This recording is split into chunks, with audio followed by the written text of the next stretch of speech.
Hello friends, पाई class में आपका स्वागत है। तो आज फिर से हम चक्रवृद्धि ब्याज से संबंधित क्वेश्चन को सोल्व करेंगे। कल हमने जो भी क्वेश्चन सोल्व किए थे उस टाइप के क्वेश्चन मैंने आज दो यहाँ पे वापस लिखे हैं, जिससे आपका रिवाइज हो जाए एक बार फिर से।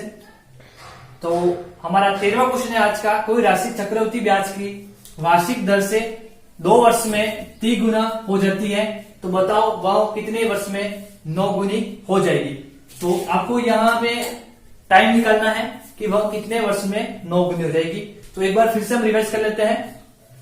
तो सबसे पहले आपको क्या करना है, जैसे 2 वर्ष में यहाँ पे कहा है आपको राशि 3 गुना हो जाती है, तो ये मैंने यहाँ पे लिख दिया 3 गुनी, ठीक है।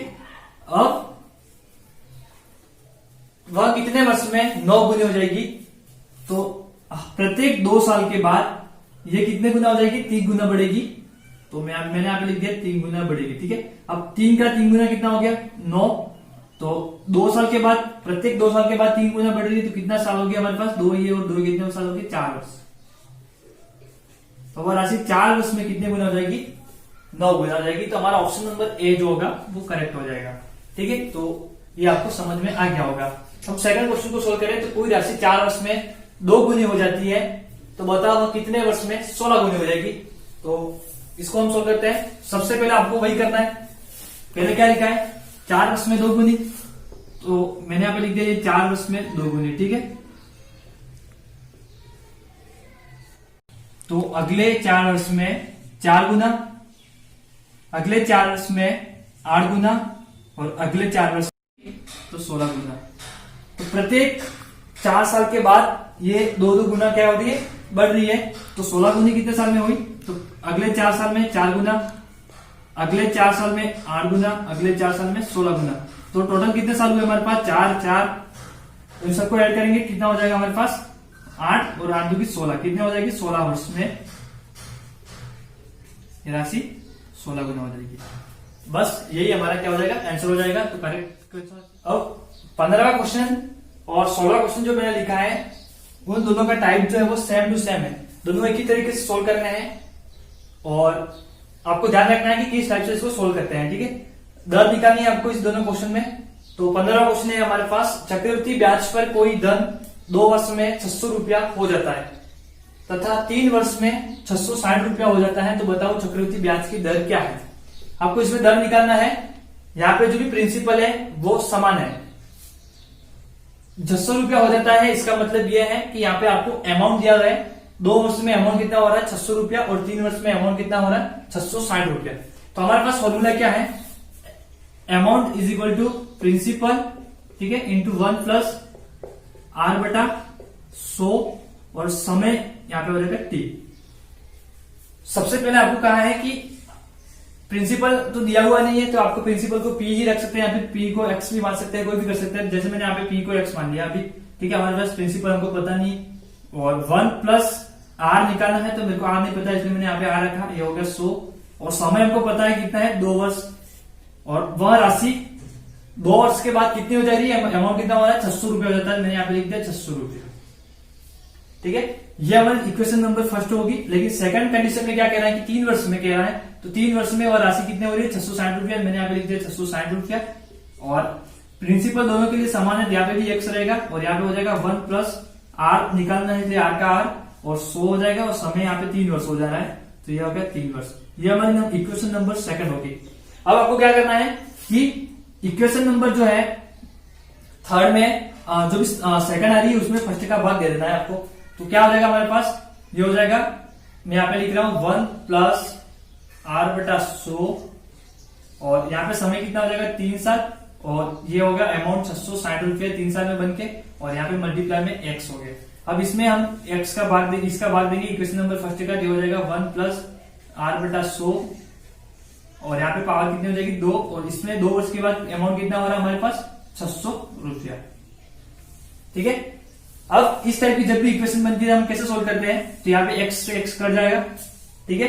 यहाँ पे पावर 3 है, यहाँ पे पावर 2 है, तो ये 1 प्लस आर बटा 100 1 प्लस आर बटा सेम है, तो पावर 2 कट जाएगी, तो यहाँ पे पावर कितनी बचेगी 1 और ये 600 रुपया जो है क्या हो जाएगा, तो इससे 1 0 कट जाएगा, डायरेक्टली आप काट सकते हैं। तो हमारे पास हो जाएगा ये, ठीक है, डायरेक्टली 1 प्लस आर बटा 100 और ये किसके बराबर हो जाएगा हमारे पास 66/60 के बराबर। बस अब इसको आप सोल्व करना है आपको, तो ये 1 जो है इधर आके क्या हो जाएगा माइनस का हो जाएगा, ये हो जाएगा r/100 और ये हो जाएगा 66/60। ये प्लस का है, इधर आके माइनस का हो जाएगा, ये माइनस का हो गया। अब एलसीएम कितना आएगा 60, तो मैं यहाँ पे डायरेक्टली लिख देता हूँ 60 और ये हो गया नीचे एलसीएम 60। 66 में से 60 चले गए, कितने बचा हमारे पास 6 और नीचे कितना हो जाएगा 10। तो हमारे पास r/100 का मान कितना आ गया, मैं यहाँ पे लिख रहा हूँ r/100 का मान 6 ठीक है 60। तो इससे कटेगा, कितनी बार कटेगा 1/10 बार, ठीक है 6 के टेबल से काटा मैंने और 1 0 से 1 0 ये कट गया। अब बचा कितना r/10 और इधर कितना है 1/1, 1/1 तो ये क्रॉस मल्टीप्लाई हो गया, इधर चला जाएगा, कितना आएगा r/10%। तो ये हमारा आंसर हो गया। तो ऑप्शन नंबर बी जो होगा वो हमारा करेक्ट हो जाएगा। तो आपको कोई भी क्वेश्चन सोल्व करना है तो डायरेक्टली इस प्रकार से ही करना है। अब आपको ध्यान क्या रखना है, सबसे पहले जो भी अमाउंट दिया है बड़ा वाला अमाउंट उसको ऊपर रखना है, ठीक है जैसे यहाँ पे 660 रुपया है इसको ऊपर रखना है। इसके बाद जो भी 2 साल के लिए है इसको नीचे रखना है, कम साल के लिए है इसको। इसके बाद क्या करना है, साल कितने हैं 3 वर्ष है, यहाँ पे 2 वर्ष है, तो आपको यहाँ पे क्या करना है x से कट जाएगा, वैसे भी पहले से दर निकालिए तो क्या हो जाएगा 1 + r/100 और 3 में से 2 चला जाएगा, कितना बचा 1, तो यहाँ पे पावर कितना आ जाएगा 1। बस डायरेक्टली इस टाइप से लिख देना है और क्वेश्चन को डायरेक्ट सोल्व कर देना है, तो आपका आंसर आ जाएगा। आपको इतना लिखने की जरूरत नहीं है, ठीक है। अब जैसे हम नेक्स्ट क्वेश्चन सोल्व करेंगे तो तब ऐसे ही करेंगे, डायरेक्टली सोल्व करेंगे, इतना बड़ा नहीं करेंगे, ठीक है। यहाँ पे आपको दिया हुआ 16 क्वेश्चन।